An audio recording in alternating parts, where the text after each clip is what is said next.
தீபிகா, முதலமைச்சரான பின்னர் முதன்முறையாக டெல்லி சென்றுள்ள விஜய் இன்று பிரதமர் நரேந்திர மோடியை அவரது இல்லத்தில் சந்தித்து தமிழகத்தின் கோரிக்கை மனுவை அவரிடம் நேரடியாக அளிக்க இருக்கிறார். தமிழகத்திற்கான நிலுவைத் தொகைகள், பல்வேறு திட்டங்களுக்கான நிலுவைத் தொகைகளை, மெட்ரோ ரயில் திட்டம் மற்றும் ஜல்ஜீவன் திட்டம், பொது விநியோக திட்டம் உள்ளிட்ட பல்வேறு திட்டங்களுக்கு, சர்வ சிக்ஷா அபியான் உள்ளிட்ட பல்வேறு திட்டங்களுக்கான அந்த ஒதுக்கீடு செய்த பல்வேறு நிலுவைத் தொகைகள் தமிழகத்திற்கு வரவில்லை என்பதால் அவற்றை ஒதுக்கீடு செய்ய வேண்டும் என பிரதமரிடம் கோரிக்கை மனுவை அளித்து முதலமைச்சர் விஜய் வலியுறுத்த இருப்பதாக தகவல்கள் வெளியாகி இருக்கின்றன.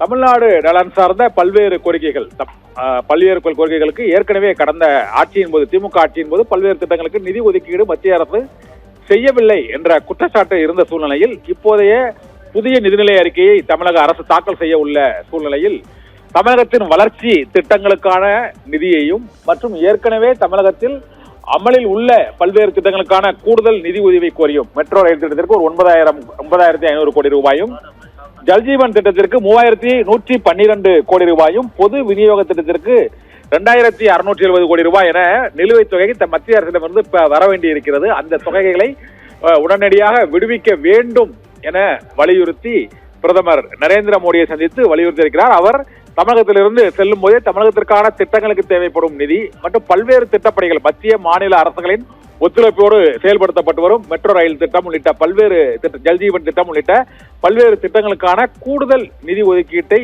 வலியுறுத்தி இந்த சந்திப்பின் போது முதலமைச்சர் விஜய் வலியுறுத்துவார் என எதிர்பார்க்கப்படுகிறது.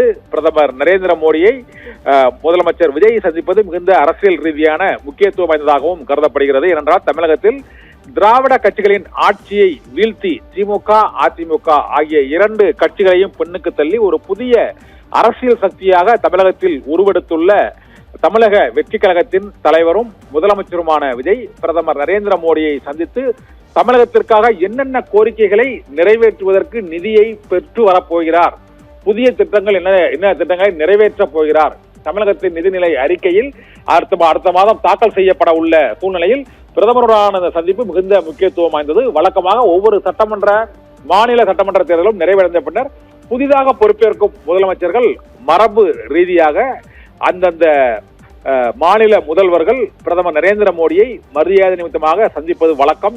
இன்று பிரதமர் நரேந்திர மோடியை சந்தித்த பின்னர் அவர் உள்துறை அமைச்சர் அமித்ஷா மற்றும் 7:30 மணி அளவில் நிர்மலா சீதாராமன், இது தவிர தமிழகத்தைச் சேர்ந்த குடியரசு துணைத் தலைவர் CP ராதாகிருஷ்ணன் உள்ளிட்டவரையும் முதலமைச்சர் விஜய் நேரில் சந்தித்து தமிழகத்திற்கான திட்டங்கள் மற்றும் தமிழகத்தில் உள்ள பல்வேறு சேவைகள் என்னென்ன என்பது குறித்து அந்தந்த துறை சார்ந்த அமைச்சர்களையும் அவர் சந்திக்க திட்டமிட்டிருக்கிறார். பிரதமர் நரேந்திர மோடியிடம் அளித்த அந்த கோரிக்கை மனுக்களை நிதியமைச்சர் நிர்மலா சீதாராமன் மற்றும் உள்துறை அமைச்சர் அமித்ஷா, இது தவிர குடியரசு துணைத் தலைவர் CP ராதாகிருஷ்ணன் உள்ளிட்டோரிடமும் அவர் நேரடியாக அந்த கோரிக்கை மனுக்களின் அவசியம், கூடுதல் நிதி ஒதுக்கீடு உள்ளிட்ட பல்வேறு அம்சங்களை அவர் வலியுறுத்த உள்ளதாக கூறப்படுகிறது.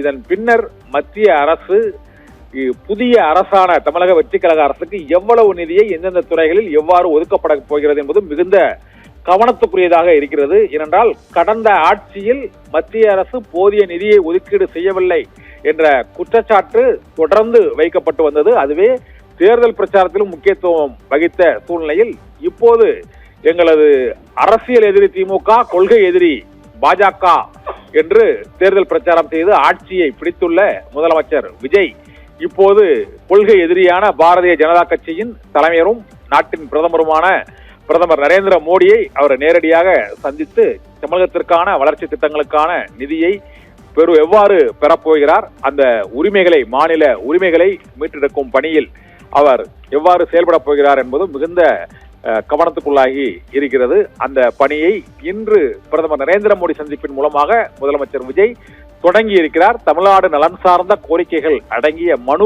கோரிக்கை மனுவை பிரதமர் நரேந்திர மோடியிடம் வழங்கி அவர் தமிழகத்திற்கான திட்டங்களுக்கான நிதி ஒதுக்கீடு நிலுவையில் இருக்கிறது, 10 லட்சம் கோடி ரூபாய் கடனில் தமிழகம் இருக்கிறது, கஜானா காலியாகி இருக்கிறது என்று முதல் உரையிலேயே குறிப்பிட்ட நிலையில் கஜானாவை நிரப்பி வருவாரா முதலமைச்சர் விஜய் என்ற எதிர்பார்ப்பு தமிழக மக்களிடையே இந்த சந்திப்பை ஒட்டி எழுந்திருக்கிறது. தீபிகா.